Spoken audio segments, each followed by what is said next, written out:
এবং মুরাদনগরে আরো অনেক ঘটনা ঘটেছে। এই ঘটনার জন্য আমি দায়ী করব পুলিশ প্রশাসনকে। বাচ্চা ছেলে, এটা তো অস্বীকারের কোনো উপায় নেই। আমার নাতির বয়স আর ওর বয়স তেমন পার্থক্য হবে না। ট্রিপল মার্ডার, এটা একটা জঘন্যতম ঘটনা। আমাকে 91 থেকে 96 সালের মধ্যে একটা সময়ে আমাকে ব্রাশ ফায়ার করা হয়েছিল আমার গাড়ির উপরে কোম্পানি মুরাদনগর রাস্তায়। আমাকে মেরে ব্রিকফিল্ডের আগুনে পোড়াই দেওয়ার পরিকল্পনা ছিল। আল্লাহ আমাকে হেফাজত করেছেন। অনেক ধন্যবাদ আপনাকে। আসলে দেখেন, আমি একটা দল করি। এখন আমি যে কোনো একটা কথা বলাটা একটা গুরুত্বপূর্ণ দায়িত্ব থেকে আমি মনে করি, যেহেতু এটা বিচারাধীন আছে, এ নিয়ে আমার মন্তব্য করা সঠিক নয়। তবে এই ঘটনাগুলি ঘটেছে এবং মুরাদনগরে আরো অনেক ঘটনা ঘটেছে। এই ঘটনার জন্য আমি দায়ী করব পুলিশ প্রশাসনকে। কারণ তারা মুরাদনগরে গেছে আসিফ মাহমুদের তদবিরে। আসিফ মাহমুদ সাহেব ওনাদেরকে তদবির করে নিয়ে গেছেন মুরাদনগরে। আগে যারা ছিল তাদেরকে বদলি করে দিয়ে কুমিল্লার এসপিকে নিয়ে গেছেন। ওনারা তো আসিফ মাহমুদকে খুশি করার জন্য যা বলবে তাই করতে থাকবে। আর আসিফ মাহমুদ সাহেব তো বাচ্চা ছেলে, এটা তো অস্বীকারের কোনো উপায় নেই। আমার নাতির বয়স আর ওর বয়স তেমন পার্থক্য হবে না। ছাত্ররা যে কাজটা আমাদের জন্য করেছেন, সারা বাংলাদেশের ছাত্ররা, তারা আমার কাছে মাথার তাজ। তাদের মধ্যে প্রায় 90% ছাত্রছাত্রী কিন্তু আমাদেরকে এই উপহারটা দিয়ে, স্বাধীনতার দ্বিতীয়বার স্বাধীনতার উপহারটা দিয়ে তারা তাদের লেখাপড়ায় ফিরে গেছে। কিন্তু হাতে গোনা দুই একজন যারা ক্ষমতা প্রাপ্ত বা ক্ষমতার কাছাকাছি, তাদের নিয়ে এখন কিন্তু আলোচনাগুলি হচ্ছে, বিশেষ করে আসিফ মাহমুদকে নিয়ে। অন্যদেরকে নিয়ে এত নয়, আমি যতটুকু জানি। আসিফ মাহমুদের বাবা, উনি মাস্টার ছিলেন, এখনো আছেন মাস্টার। উনি ওনার ছেলের জন্য যা করার তাই তো করছে, এটা আপনারা জানেন, শুনেন, দেখেন। তবে জানা শোনার চেয়ে সবচেয়ে বড় জিনিস হলো এইগুলি একটা সুষ্ঠু তদন্ত করা, সুষ্ঠু তদন্ত করে আইন অনুযায়ী ব্যবস্থা নেওয়া। কারণ সুষ্ঠু তদন্ত করে আইন অনুযায়ী ব্যবস্থা যদি না নেওয়া হয়, ভবিষ্যতেও যারা আসবে তারাও এরকমটা করতে থাকবে। ও তো এরা উপদেষ্টা হওয়ার পর থেকে চেষ্টা করছে।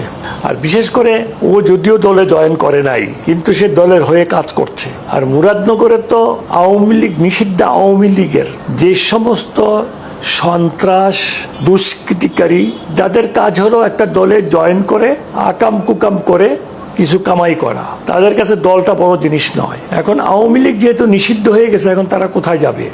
এখন তাদেরকে ওনারা ব্যবহার করছেন। মুরাদনগরের আওয়ামী লীগ আমাদের স্বাধীনতার পর সবাই পালিয়ে গেছিল। যারা সন্ত্রাসী, যারা চাঁদাবাজ, যারা দুষ্কৃতিকারী, তারা এলাকা থেকে সবাই পালিয়ে গেছিল। কিন্তু দেখা গেল যখন এসপি কুমিল্লা জয়েন করলো এবং মুরাদনগর 2 ওসি নতুন জয়েন করলো এবং আসিফ মাহমুদ যখন উপদেষ্টা হলো, তখন তারা আবার এলাকায় ফিরে আসছে তাদের উপরে ভর করে। তারা এখন কি বলবো, মাথা উঁচু করে কথা বলে। তারাই এখন সন্ত্রাস কায়েম করতেছে মুরাদনগরে, তারাই এখন দুর্নীতি করতেছে মুরাদনগরে। মুরাদনগরে সরকারি যত সাহায্য আসছে, ম্যাক্সিমাম সাহায্যই তাদের মাধ্যমে বন্টন করা হয় তাদের দলকে শক্তিশালী করার জন্য। তাহলে এই প্রশাসন দিয়ে নিরপেক্ষ নির্বাচন কিভাবে আশা করা যায়? যে প্রশাসন একটা পক্ষকে সরাসরি সাহায্য করছে। আর সবচেয়ে বড় জিনিস হলো, আপনি যে কথাটা আগে বলেছেন, ট্রিপল মার্ডার, এটা একটা জঘন্যতম ঘটনা। এরকমটা কেউ আশা করে না। আমার কথাটা হলো, মিডিয়াতে আপনারা অনেক কিছু দেখেছেন, শুনেছেন, আমিও শুনেছি, আমিও দেখেছি। তা আমার মনে হয় এগুলি তদন্ত হওয়া উচিত এবং যারা মূল আসামি তাদেরকে কিন্তু এখনো ধরা হয় নাই। কি করেছে পুলিশ? আমাদের বিএনপির যুগ্ম আহ্বায়ক শাহ আলম, ওনার বয়স প্রায় 70-80-র মতো, ওনাকে অ্যারেস্ট করেছে, করে এই মামলা চালান দিয়েছে। আমার বিশ্বাস, এটা যদি কেউ তদন্ত করে, এই পুলিশ অফিসাররা কি করতেছে এটাই বুঝতে পারবে। যদি সঠিক তদন্ত হয়, তদন্ত করার মতো তো সৎ অফিসার প্রয়োজন। এটাই তো নাই। তো আওয়ামী লীগ সবাই তো খারাপ না। আওয়ামী লীগ যারা সাধারণ মানুষ ভোট দেয় অনেকে, তারা তো খারাপ না। আওয়ামী লীগ কিছু সন্ত্রাসী গ্রুপ আছে যাদের জন্য আজকে আওয়ামী লীগের এই অবস্থা। এবং আওয়ামী লীগের যিনি নেত্রী ছিলেন, উনি তাদেরকে এমনভাবে লালন পালন করেছেন, এমনভাবে উৎসাহিত করেছেন, যে লালন পালন এবং উৎসাহিত করার কারণেই তারা এই অপকর্মগুলি করতে পেরেছেন। এই সন্ত্রাসীরা পুরা সবাই এখন এলাকায় ফিরেছে। সাধারণ আওয়ামী লীগ যারা করে, তারা কিন্তু এলাকা থেকে যায় নাই, এই সন্ত্রাসীদের মদত দিচ্ছে। আমি কি বলবো, আমি বললো তো বলবে যে এখন যে আমি যেহেতু একটা দলের একটা প্রতিনিধি, এই মদত দিচ্ছে কি এটা তো আপনি বুঝতে পারতেছেন। মদত কারা দিচ্ছে এটা তো টেলিভিশনে নিউজ আকারে বের হচ্ছে, কারা কিভাবে মদত দিচ্ছে আপনারা বুঝেন। মুরাদনগর মানুষ প্রতিরোধ গড়ে তুলতে চায় এবং তোলার চেষ্টা করেছে, কিন্তু প্রবলেম হলো তারা যখনই মুরাদনগর প্রতিরোধ গড়ে তুলতে চায়, আওয়ামী লীগ যেটা শিখাই দিয়ে গেছে, পুলিশ নিয়ে আসে কুমিল্লা থেকে, ডিবি নিয়ে আসে কুমিল্লা থেকে। উনি তো আগে একবার বরখাস্ত হয়েছিলেন আমি শুনেছি, তবে এমনটা তো করে নাই। এখন যা হচ্ছে তা তো করে নাই, মানে আগে মানে উপদেষ্টা হওয়ার আগে তো উনি এমনটা করে নাই। এখন যা করতেছেন, স্কুলের নানা অনিয়মের জন্য উনি বরখাস্ত হয়েছিলেন, এটা ছাড়া আমার জানা মতে আর এগুলি জানতে হলে আপনারা সরাসরি মুরাদনগরে যান। মুরাদনগরে গেলে আসল চিত্রটা পেয়ে যাবেন।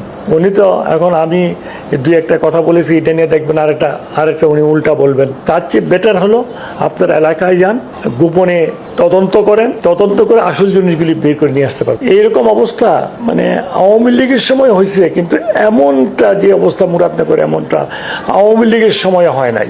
আওয়ামী লীগের সময় আমার উপরে জুলুম হয়েছে, আমার নেতা কর্মীদের উপরে জুলুম হয়েছে, তারা মামলা মোকদ্দমা অনেক কিছু হয়েছে, কিন্তু যেই বিরুদ্ধে করবে তাকেই মামলায় দিতে হবে, তার বিরুদ্ধে ব্যবস্থা নিতে হবে, এমনটা ছিল না। ওরা পার্টিকুলার কিছু লোকের বিরুদ্ধে, যেমন আমাদের বিশেষ করে যারা যারা ভালো নেতা কর্মী, তাদেরকে মিথ্যা মামলা দিয়ে জেলখানায় পড়তো, আমার বিরুদ্ধে মামলা দিয়েছে।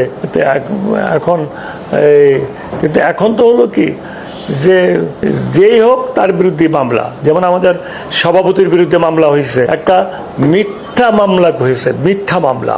এই মামলায় হাইকোর্টে অনেকদিন ঘোরার পরে আল্লাহর রহমতে বেল হয়েছে। আবার জজ কোর্টে যখন গেল, জজ সাহেব মেহরবানি করে কি বলবো, উনি মনে করছেন যে বেল দেওয়া ঠিক হবে না, উনি বেল দেয় নাই। কিন্তু হাসরের ময়দানে আল্লাহর কাছে জবাবদিহি করতে হবে, সে বিচারক হোক আর যে হোক, যে একটা মানুষকে অযথা যদি কষ্ট দেওয়া হয়, এটা আমি বিশ্বাস করি। আমার নেতা কর্মী নিরপরাধ, তাদেরকে যেভাবে জেলখানায় পোড়া হয়েছে, এটার জব আল্লাহর কাছে দিতে হবে। এটার বিচার দুনিয়াতে আল্লাহ তাদেরকে করবেন।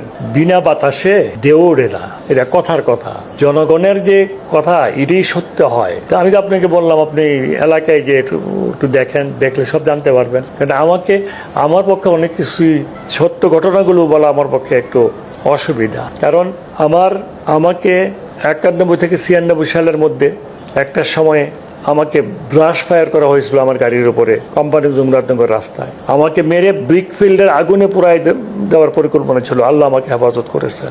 ওই লোকেরই এখন তাদের সাথে আছে। তো ওদের চিন্তা ভাবনা কেমনটা হতে পারে এখন বুঝেন।